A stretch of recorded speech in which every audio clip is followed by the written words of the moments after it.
number of different recordings and you will have to answer questions on what you hear. There will be time for you to read the instructions and questions, and you will have a chance to check your work. All the recordings will be played once only. The test is in 4 sections. At the end of the test, you will be given 10 minutes to transfer your answers to an answer sheet. Now turn to Section 1. Section 1. You will hear 2 teachers, Andrew and Katie, discussing the coming excursion of their language class. First, you have some time to look at questions 1 to 6.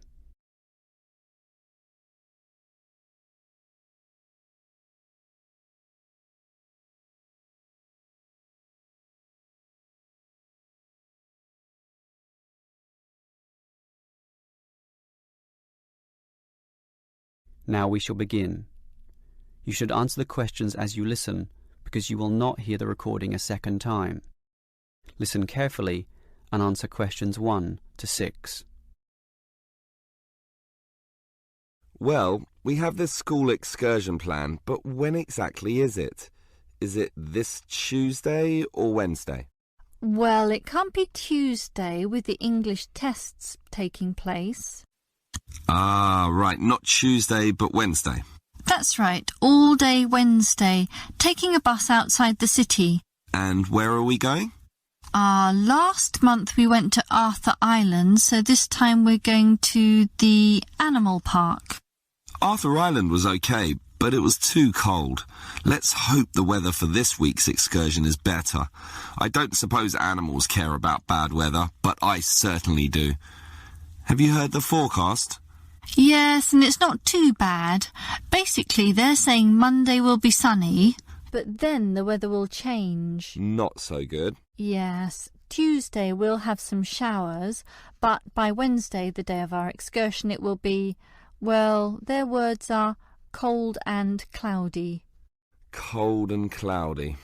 Well, as long as it isn't wet and rainy, I'm happy enough. We won't need umbrellas, just warm clothing. And what time will we get there? Let's see, the bus picks us up at 8:30 a.m. and then it's an hour and a half on the road, so we arrive at 10 a.m. Sorry, with the 15-minute break, that will actually be 10:15 a.m. That's early enough. Then all our students can see the animals, have their fun, and do whatever they want to do. Well, one fun event planned that day is Birds of Prey. What's that? That's when they bring out several birds of prey, eagles, falcons, kites, those sorts of birds, and throw pieces of meat into the air, and the birds swoop down and eat them. It's quite impressive.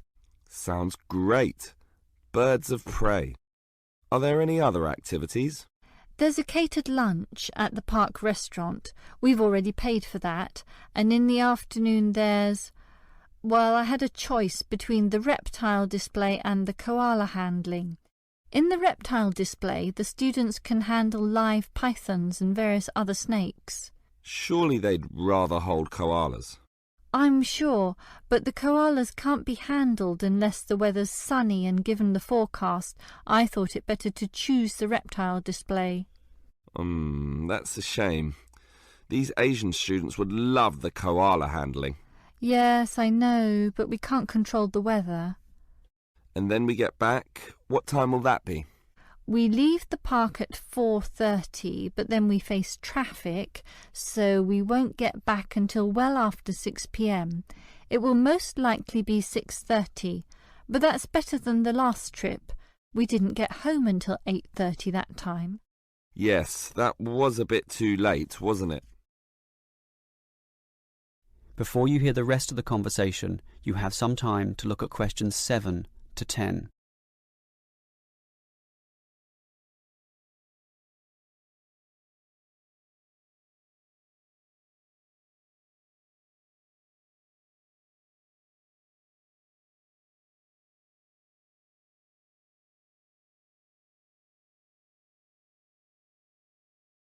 Now listen and answer questions 7 to 10. Andrew, I understand you've been doing some research regarding the breakdown by nationality of our student body. That must have produced some interesting results. You're right. I got some statistics from head office. I would imagine that most of our students are either Japanese or Chinese. You imagine right. But it's the Chinese who constitute the majority, but only just. I had thought Koreans might be second, but it's actually the Japanese, quite close behind. It's somewhat surprising, but obviously all those study tours that our university markets in Japan are bringing in students. What's the breakdown exactly? Japanese are a quarter of the whole, which is considerable. Last year they were only 16%, so that market has grown nicely.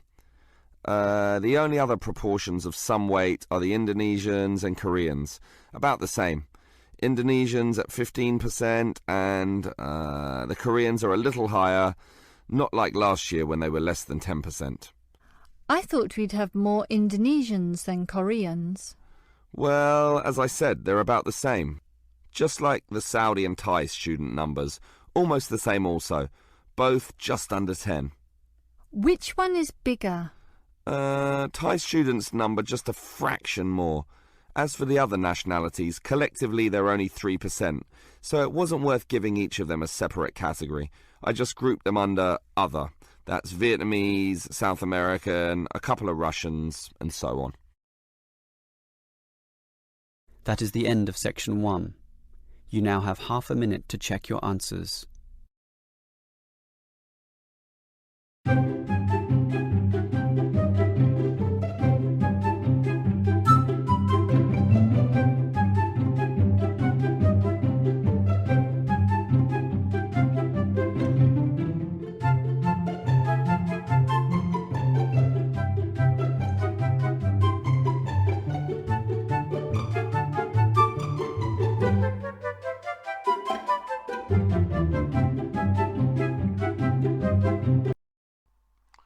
Hi, this is IELTS Bob.